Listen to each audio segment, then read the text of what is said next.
And there might be some people that are new to this audience. So we have a web page for this seminar, which was just posted by Michael on the chat. And we are running this cycle of seminar, which is a little bit mixed in the teams. So there is some nodal domains, sub-Riemannian geometry, real geometry. So have a look if you're interested. You are welcome to join. Okay, so today we have Eero Hakavuori from SISTA. He's our postdoc with the SISTA Mathematical Fellowships. And he will give a talk on Carnot groups and abnormal dynamics. So please, Eero, I leave it to you. Thank you, and thanks for the opportunity to give my first seminar in this pandemic online setting. So this is a new experience for me. So hopefully everything works out technically correct. So the story I'm going to try to tell you today is about Carnot groups and abnormal dynamics. So first, a little bit of background for where these problems come from. And it's related to sub-Riemannian geometry. And for me, in this talk, a sub-Riemannian manifold consists of three things. It's a smooth manifold. Sorry, may I interrupt you? Yes. I'm not sure whether you are making your slides full screen or not. No. At least I see something weird. I don't know if that's for everyone or it's just for me. Let me try to... you also don't see all the slides, yes. So maybe the slide is cut. Let me try to share the full screen. Now you should see the desktop. Yes, I do. Yeah, now it's good. Now it's good. Now it's better. Mm-hmm. Okay, perfect. Yeah, these are exactly the kind of technical difficulties that I was hoping to avoid, but you can't help it with computers. So in any case, so sub-Riemannian manifold now consists of three pieces of data. So we have the smooth manifold M, we have a bracket generating distribution on M, and a smoothly varying inner product on this distribution. So here by bracket generating, I just mean that when you take vector fields tangent to the distribution and their Lie brackets and then iterated Lie brackets and so on, then you eventually get the full tangent space at every point. And then for simplicity, I'm going to assume that the distribution has a global frame of vector fields and that these vector fields are complete. So in all of the problems I'm going to be worried about, the considerations are just local. So this will not be a real restriction, but kind of to make things easier for the notation. Okay. Now the key object of this story of abnormal things in sub-Riemannian geometry is the endpoint map. Now the endpoint map we define by first fixing a base point in the manifold. Then we define a map from the space of L2 functions from the interval into RR into the manifold, which parameterizes curves that are tangent to the distribution in a nice way. So for any control U, so this is now a control is a L2 function from 0 from the interval to RR. So for any control, we define a curve gamma U, which is defined so that the derivative of gamma U at each point is the sum of the horizontal vector fields xi, which we scale by then the components ui. And we assume that the curve starts from the fixed base point B. And then the endpoint map just gives us the final point that we reach when we follow the trajectory associated to this control. And now the simplifying assumptions on completeness and having a global frame just mean that the endpoint map in this way is a nicely defined surjective map. So we really cover the whole manifold.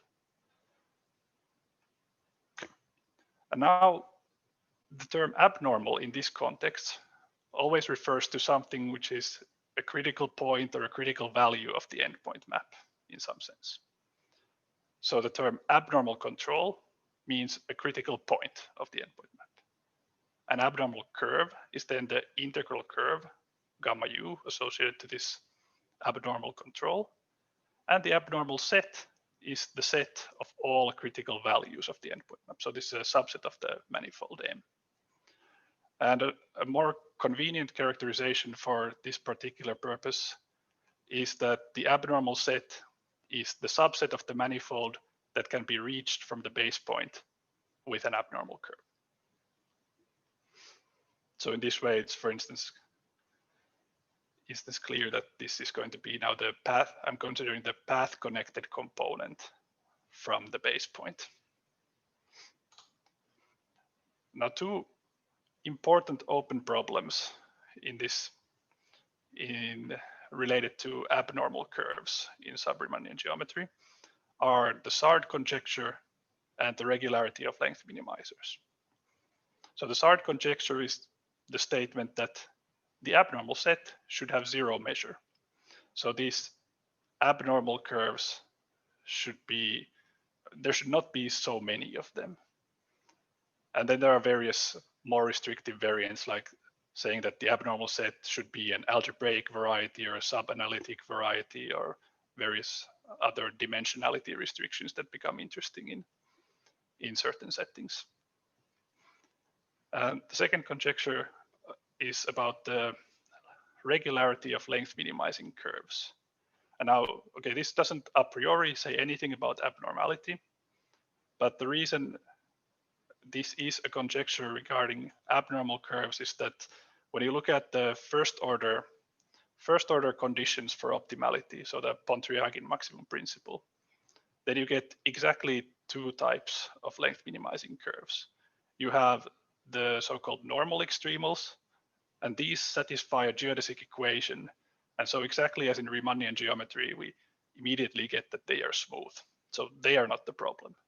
The problem is that we can have abnormal length minimizing curves. And for these, we cannot say anything about the regularity.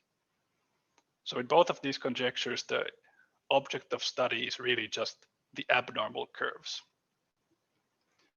And there's a bunch of different results in both of these, related to both of these conjectures, giving partial results on some small dimensional spaces or with some restrictions on the distribution or genericity assumptions. But I do not want to go too much into this because there's a whole lot of material. What I instead want to talk about is two particular results that have been published actually just this year. The archive versions appeared in the previous years. But the first theorem is by Barilari, Chitur, John, Brandi, and Cigalotti. And they proved that in sub-Riemannian manifolds of rank 2 and step 4, all abnormal minimizers have at least C1 regularity. And they also have a slightly more technical statement which says that if the so-called abnormal covector only annihilates brackets or doesn't annihilate brackets of order 4, then you have the same regularity. But I'll try to avoid most of the more technical statements here in this talk. The second result is related to the Sard problem by Boaratto and Vittone, that in Carnot groups of rank 3 and step 3, or Carnot groups of rank 2 and step 4, this abnormal set is a sub-analytic set of codimension at least 1. And here, when I say rank and step, by the rank, I mean the rank of the distribution, so the number of vector fields in the frame. And by step, I mean how many iterated Lie brackets you need to take to eventually span all of the tangent bundle. So step 1 just means that the distribution is itself the entire tangent bundle. So this is the Riemannian case. And then step 2 means that you need to take at least 1 Lie bracket. Step 3, you need to take at least 2, and so on. And now again, both of these results have slightly more in-depth versions when you look at the papers. But the reason I bring these two results up is that they got these results by studying abnormal curves from a point of view of dynamics and dynamical systems. And I'll try to explain a little bit how do you get dynamics into the picture when I already said that these abnormal curves really don't have any regularity. And to do this, I'll restrict to the setting of Carnot groups because there the description is a bit simpler. So for the rest of the talk, I'll be concerned with just when the manifold is a Carnot group. So Carnot group is a nilpotent Lie group whose Lie algebra is stratified, which means that we can split the Lie algebra into a homogeneous component of weight 1, a homogeneous component of weight 2, and up to some component of degree S, in such a way that when we take Lie brackets between these two components, so if we take the Lie brackets of weight 1 vectors with weight I vectors, then we get some vectors of weight I plus 1. And in this setting, the base point is always fixed at the identity. Okay, but it's homogeneous, so it doesn't really matter what we fix the base point to be. It's just much more convenient to study the formulas when we fix it at the identity. And then the structure of the distribution and the inner product we both take to be left invariant. So the distribution is now left invariant, and the fiber at the identity is this space of weight 1 vectors. And again, the frame we also take to be left invariant. Okay, so in this setting, or in general, there's a nice characterization of abnormal curves in terms of the symplectic form on the cotangent bundle.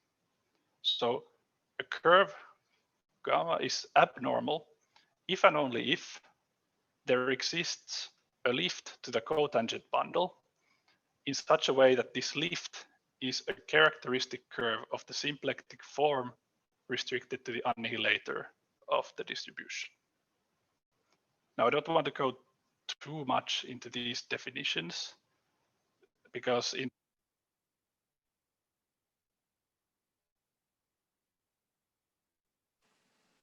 Eero, there is a problem with your audio, I think.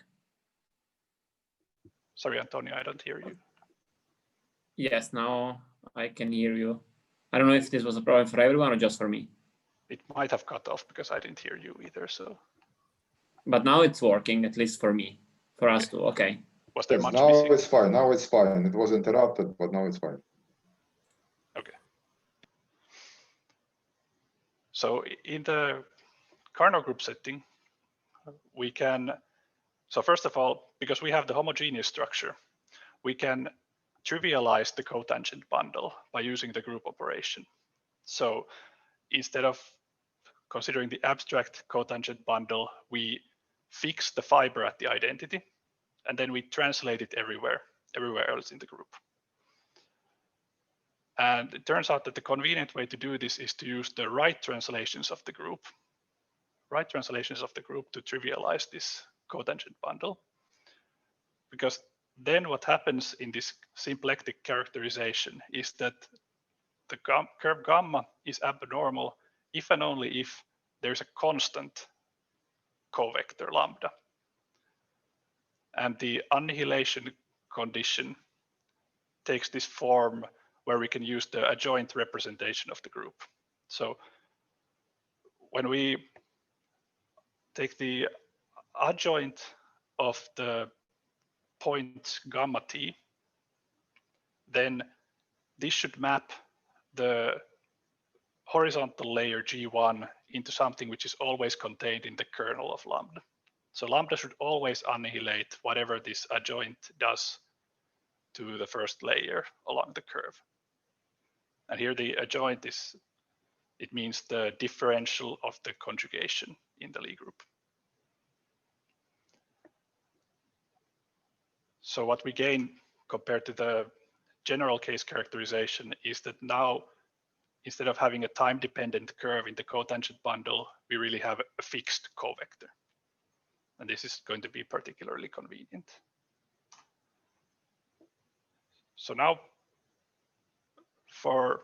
we define this notion of so-called abnormal polynomial, which is just fixing the vector in this adjoint. So for each horizontal vector, we define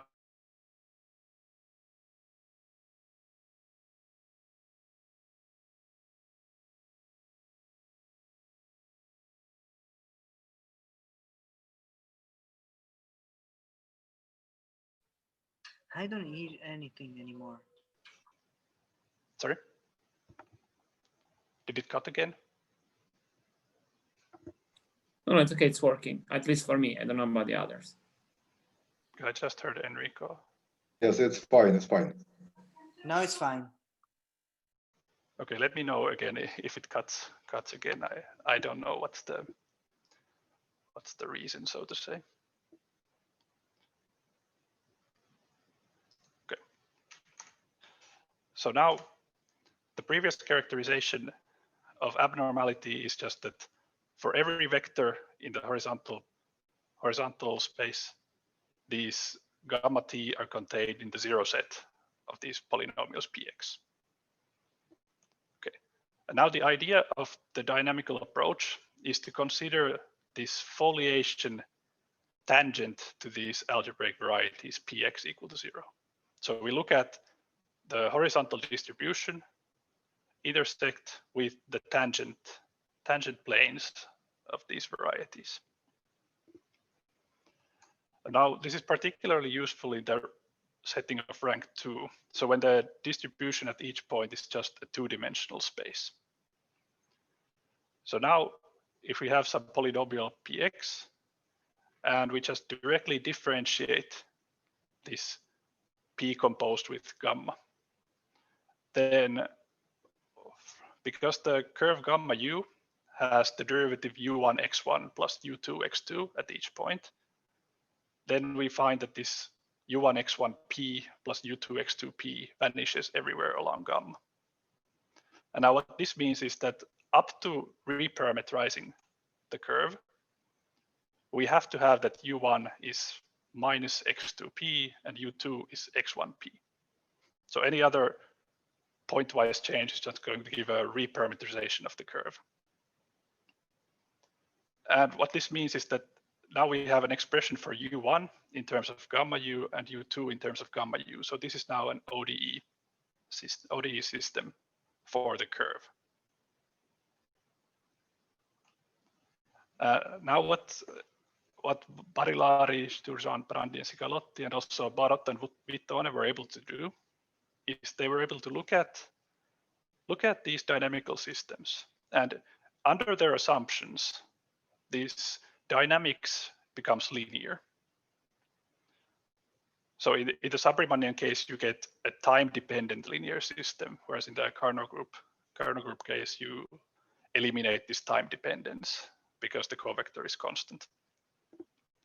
But in either way, what they were able to do is divide these possible dynamical systems into some separate classes by the Jordan form of the linear part. And then in each of these normal forms, they were able to explicitly enough for their purposes solve the dynamics to get their respective results.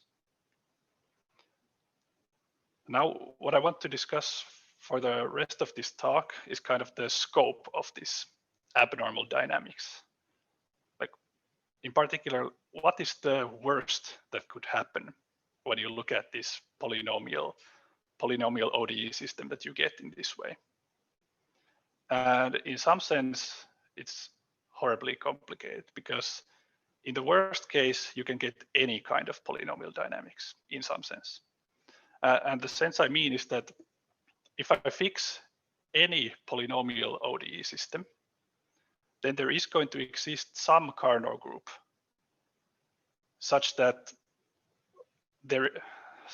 for every trajectory of the polynomial system, there exists some abnormal curve in that Carnot group whose horizontal projection is exactly that trajectory. So this is saying that abnormal curves are at least as complicated as polynomial dynamics, which is not really an encouraging thought, but it's a way to get quite nice examples, I would say. I'll get to that later in the end. And now the proof of this result is in the end not so difficult. It consists of two different parts. So the first part is that we want to prove that any polynomial ODE can be lifted to some Carnot group in such a way that these trajectories have a polynomial first integral. So there exists a polynomial in some Carnot group which stays constant along this trajectory. And then the second part is to show that we can take a further lift into a Carnot group of even bigger nilpotency step in such a way that this curve, which is contained in the zero level set of this first integral, then any such curve actually has to be abnormal in this second lift. Okay. So let's talk first about this first step of constructing a polynomial first integral. And the key part here is that any polynomial vector field can be realized as a horizontal gradient. And there is no restrictions here. Just take a polynomial vector field, it's going to be a horizontal gradient when you go to a Carnot group of high enough step.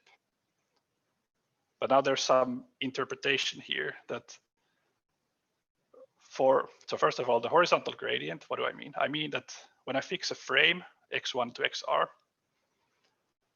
of the horizontal distribution, then the horizontal gradient means the horizontal vector field where I differentiate q with each of these xi's, and I use that as a coefficient for the vector field xi. So then whenever we have a vector field in Euclidean space, we can lift it to a Carnot group of equal rank by using this vector field, the coefficients of these vector fields as coefficients of the horizontal vector fields.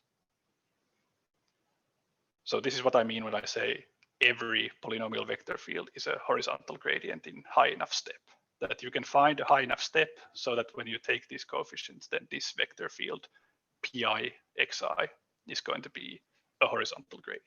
Excuse me, this Carnot group does depend on the vector field P. So, yes, it does. It does. So it depends. So you can choose the Carnot group so that it only depends on the degree of P. But yes, it depends on the vector field. The underlying manifold is R, right? Sorry? Yeah, which is the underlying manifold of this group? So the underlying manifold of this group is some Rn with n much bigger than R. So we're going to have to lift from RR to some much bigger ambient space. So you add some extra coordinates to make this possible. What you want to do is preserve so that the horizontal projection of this vector field is the original one. That's what I mean by lift here.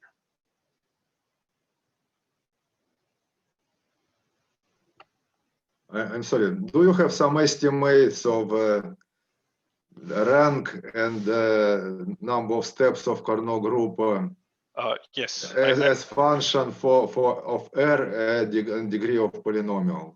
Yes, I have, but they are horrible, and I'll get to them in the very end of the talk. I Okay, wrote thank you. some down. Okay, but exactly because the numbers are so horrible, I don't want to state them here yet. But yes, they exist. So now here, the way this is done is quite analogous to the construction that you would use to find. So in Euclidean space, if you have something that is a gradient vector field, then you have a construction, recursive construction for the function itself. And here you use the fact that if you have a gradient vector field, then you know that the partial derivatives commute.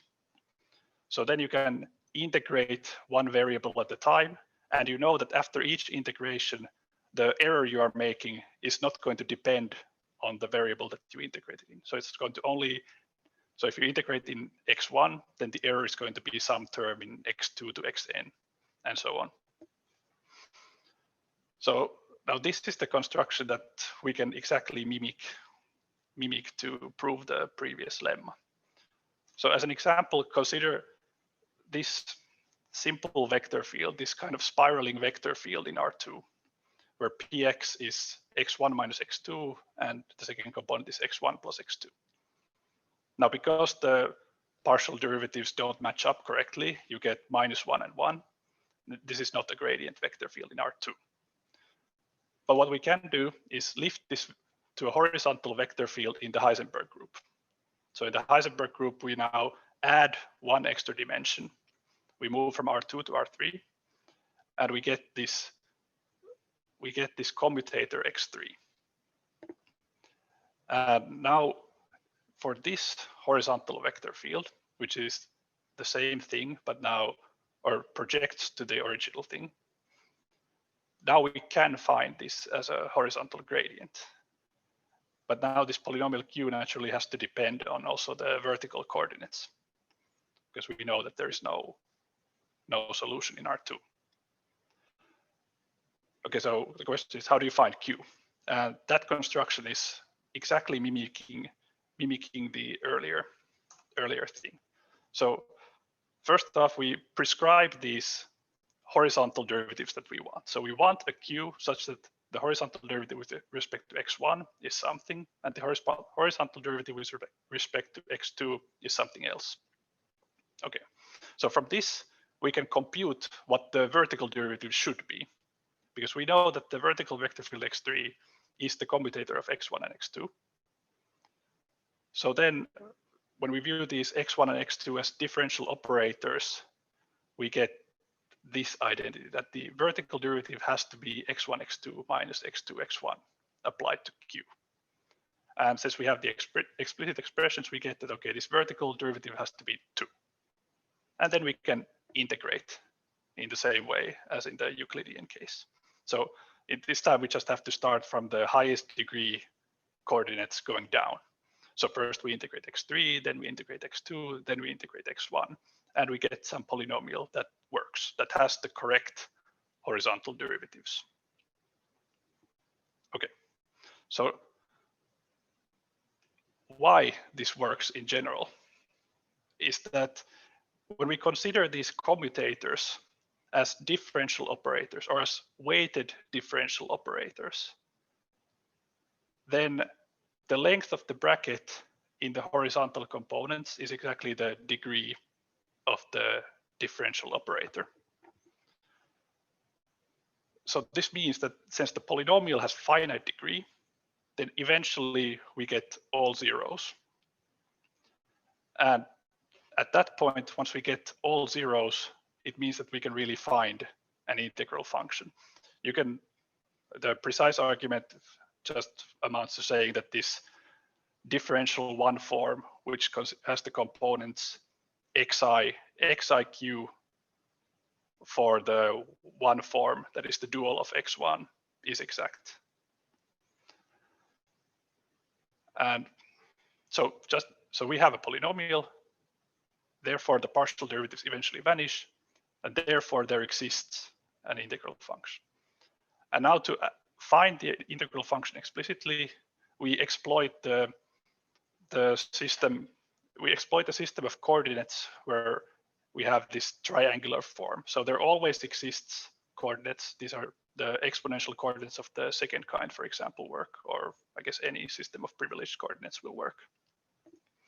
So we have this form where xi in the coordinates is just di plus something that depends only on coordinates with higher indices. So then in particular, the last vector field is going to be xn equal to dn, and we can just integrate away xn and so on. Okay, so this gives the fact that every polynomial vector field is a horizontal gradient with a suitable lift. So then when we start with this arbitrary ODE, we choose any non-zero orthogonal vector field. Like for instance, if P1 is non-zero, then this vector field where we prescribe x1q to be minus P2, x2q to be P1, and the rest we can set to 0, it doesn't matter. Now this is going to be a non-zero vector field. So then the q is going to be non-zero. And then we directly find that the derivative of this trajectory of the horizontal lift, or derivative of q composed the trajectory, is going to be 0 just by construction. So this is how we construct the horizontal first integral.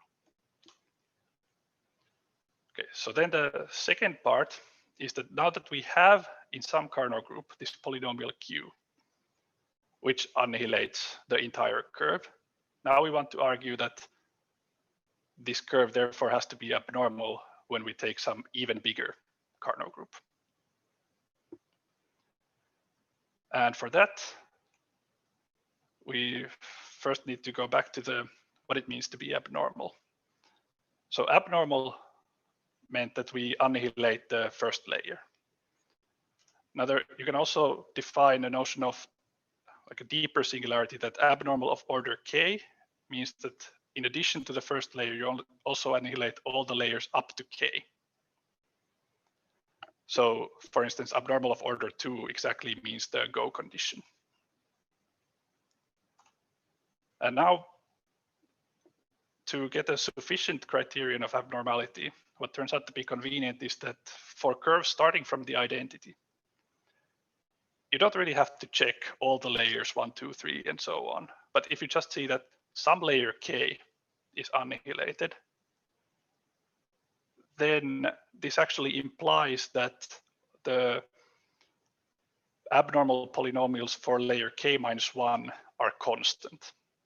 So if you can guarantee that this constant is 0, then also the layer k minus 1 is annihilated, and you can continue backwards to find that gamma is abnormal of order k. So this assumption that the gamma starts from the identity is just so that we know that this constant is 0. And now what this gives is that, so in particular, if you don't really care about the order of abnormality, it says that if you annihilate some layer, then you're abnormal, even though the definition only talks about the horizontal layer. And this gives us enough freedom to do this lifting procedure in the second step. So namely, we have this result, that if you take any polynomial in any Carnot group, then again, there exists another Carnot group of bigger nilpotency step G. So that still project. So these are Carnot groups of the same rank, or they should be Carnot groups of the same rank. And there's a covector in G and some layer in G, such that this polynomial q, when we pull it back to G, then this is going to be a factor of all the abnormal polynomials lambda odd xy for y in the kth layer.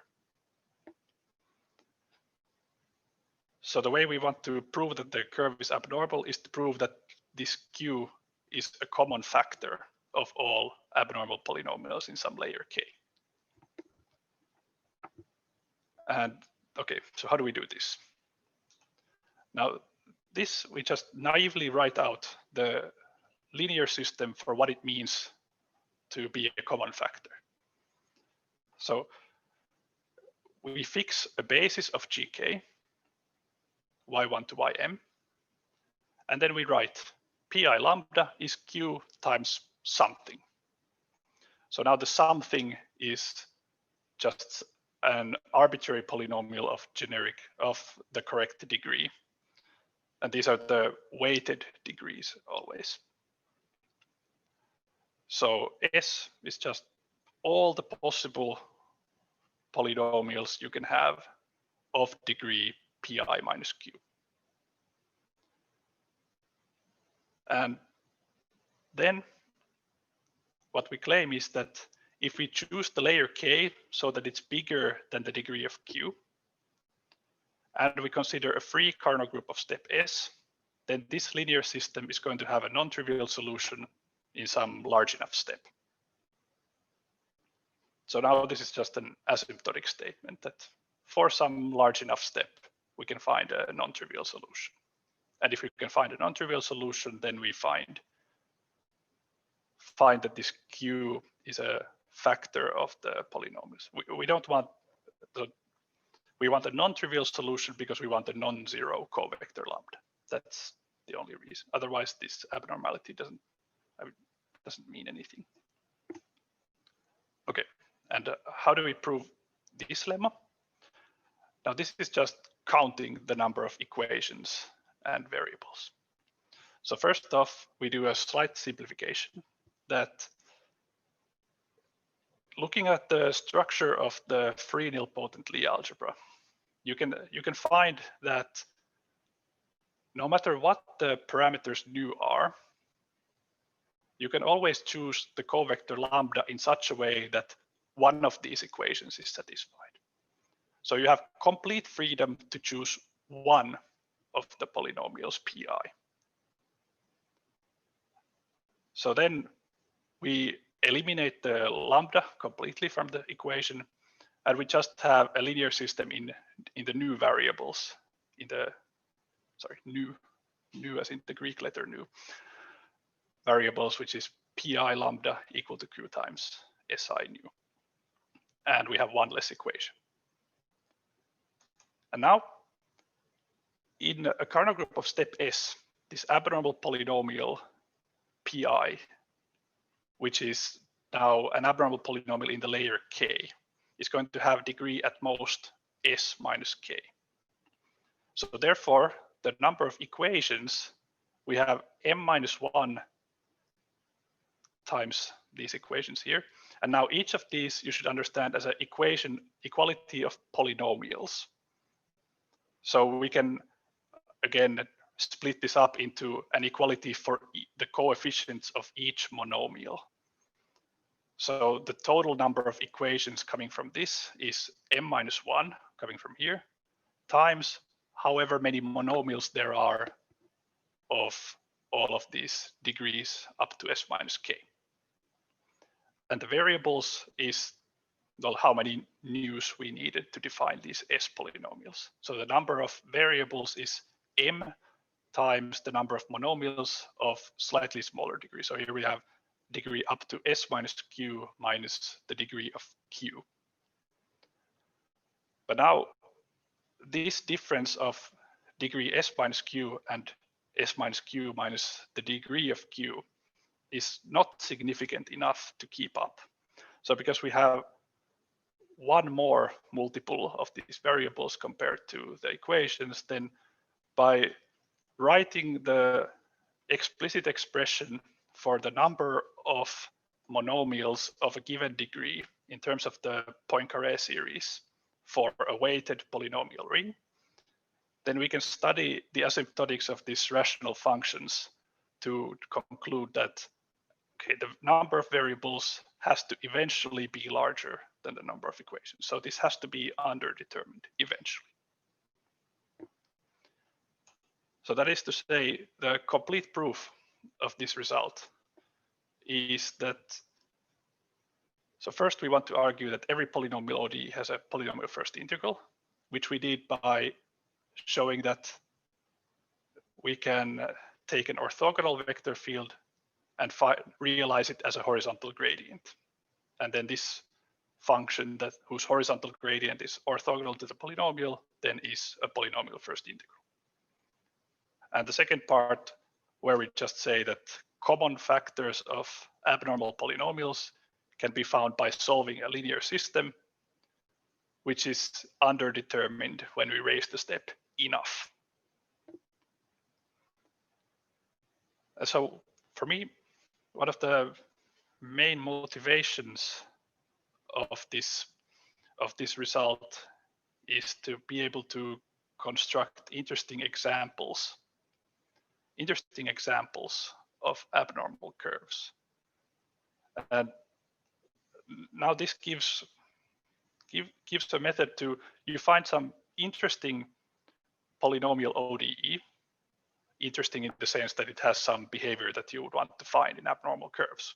So then you can take the trajectory and lift it to an abnormal curve. And you can really do this explicitly in the sense that you fix the polynomial, and then in terms of the coefficients of the polynomial vector field, you can find the abnormal covector and the step of the group that you need. And these I also actually implemented, and you can find the code online if you care about that kind of thing.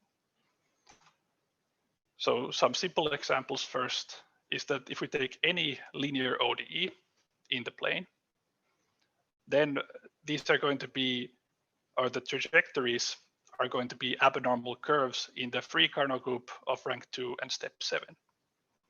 So in this way, you can realize anything you get from linear ODEs. So all the usual saddle point spirals, nodes, and so on. And what's actually also nice is that you can really give a semi-algebraic parameterization of this covector.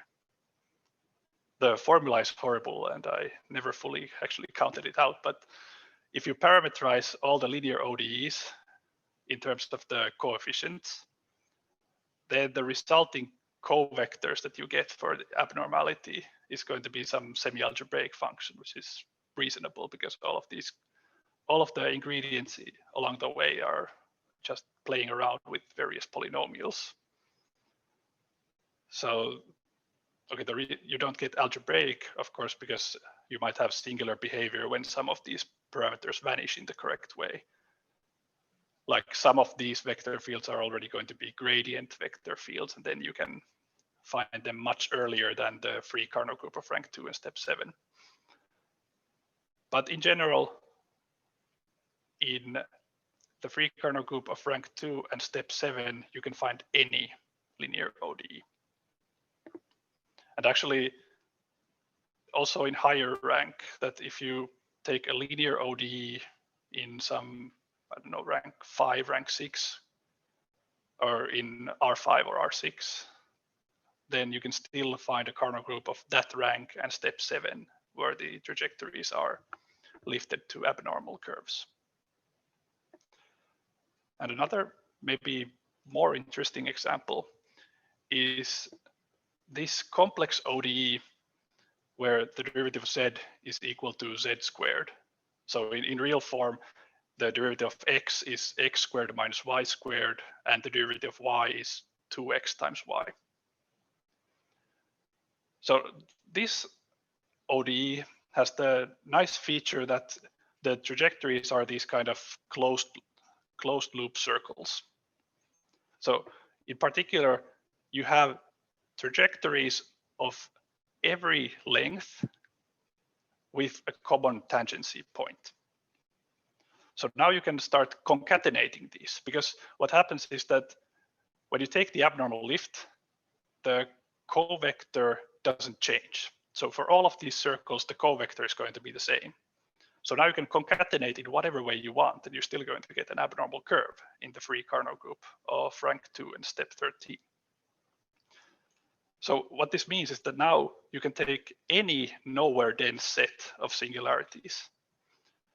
So if we let E be any nowhere dense set, then we can construct an abnormal curve, which is at the same time, it is injective, parameterized by arc length, C1 everywhere, but it's not C2 at any of the points of E. So now this is one of the candidate length minimizers. And as far as I know, I don't know of any result that would exclude this kind of curve from being a length minimizer. Sorry, in this construction, the points where the curve is not C2 is, so when the projection hits the origin, right? Yes. Okay. Yes.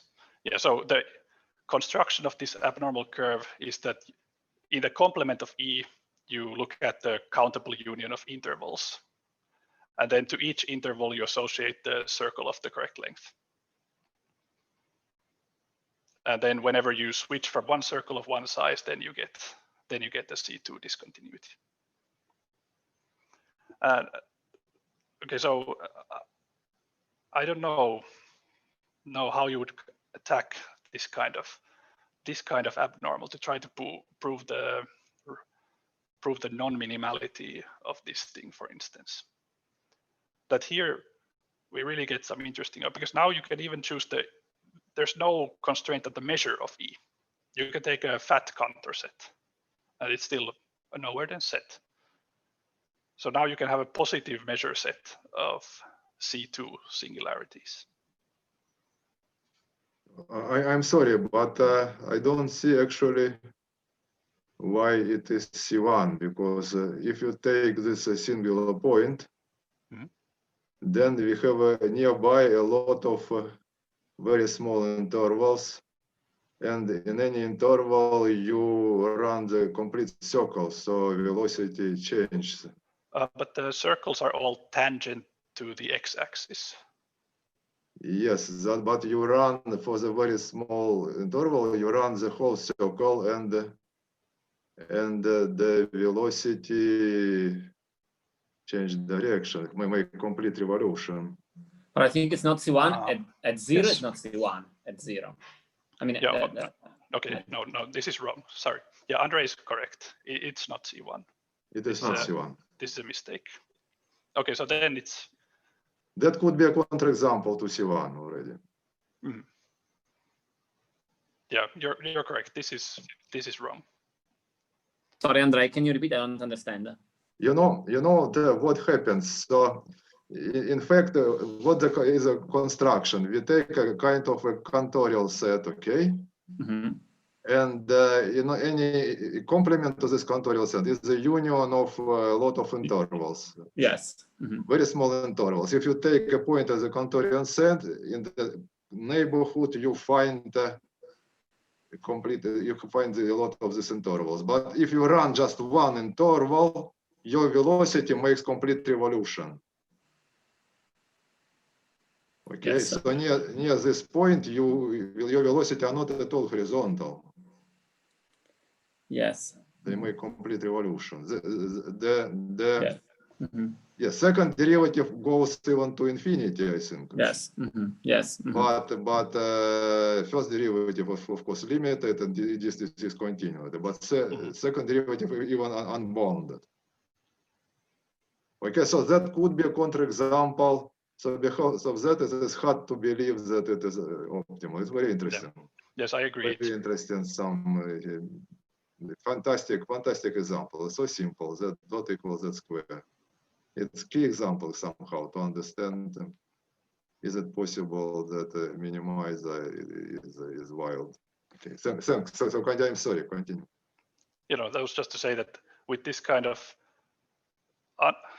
studying even simple examples, like this is just a quadratic polynomial ODE. If you have a nice accumulation of trajectories, then you can do very, very potentially strange things like this to find abnormal curves. And now finally, I want to comment a little bit about this bound on the step that was asked about already before. So why is this in step 13? Why was that previous one in step 7? And now for these particular examples, the 7 and 13 come from, this is the first case when the linear system has a non-trivial solution. But even without explicitly solving the linear system, you can give some bounds. But the formula that you get is not so nice. So the formula, you fix a polynomial vector field, and now you consider this dimension of the layer K of the free nilpotent Lie algebra with R generator. So this drk is the dimension of the free nilpotent Lie algebra with R generators, or the dimension of the layer K component of the free Lie algebra of R generators, which you can write in terms of the Mobius function.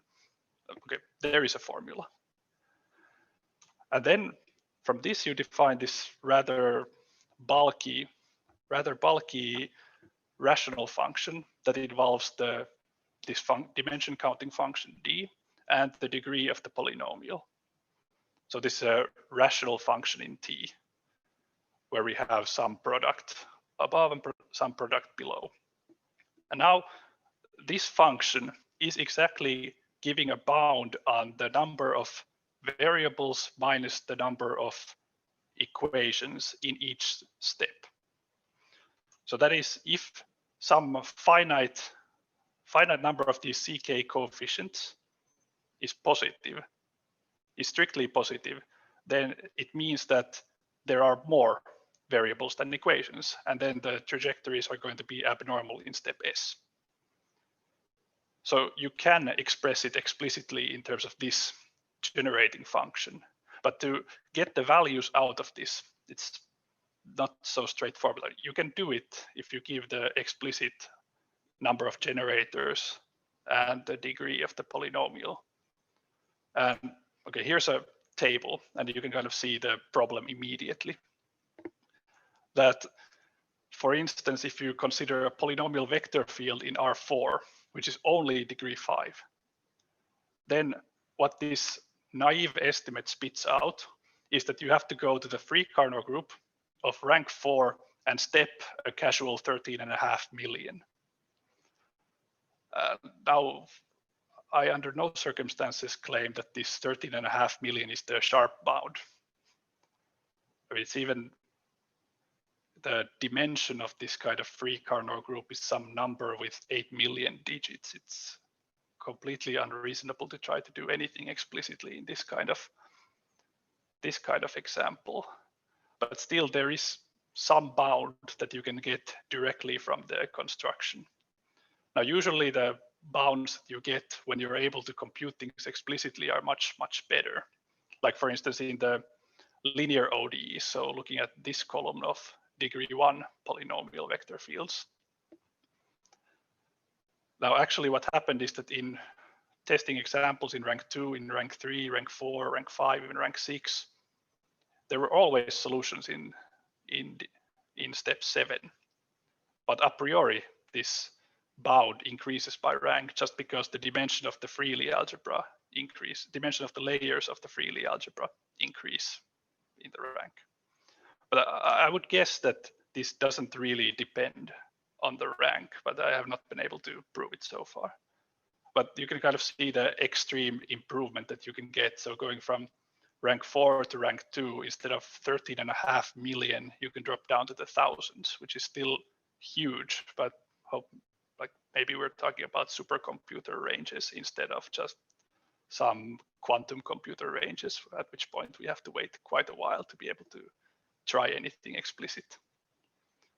So here the dimension changes from this Carnot group with a dimension that's 8 million digit number to some 1,000 digit number, which is still huge, but much, much more feasible. And also in the example where we had the quadratic ODE in R2, then also there, the first solution was not in step 38, but step 13. And a similar example can be found when you look at the Lorentz butterfly, for instance, which is then a polynomial, a quadratic ODE in R3. So the bound would be 724, but again, you can find a solution in step 13. So I would expect there is some sharper bound that doesn't depend on the rank at all, but I have not been able to find this so far.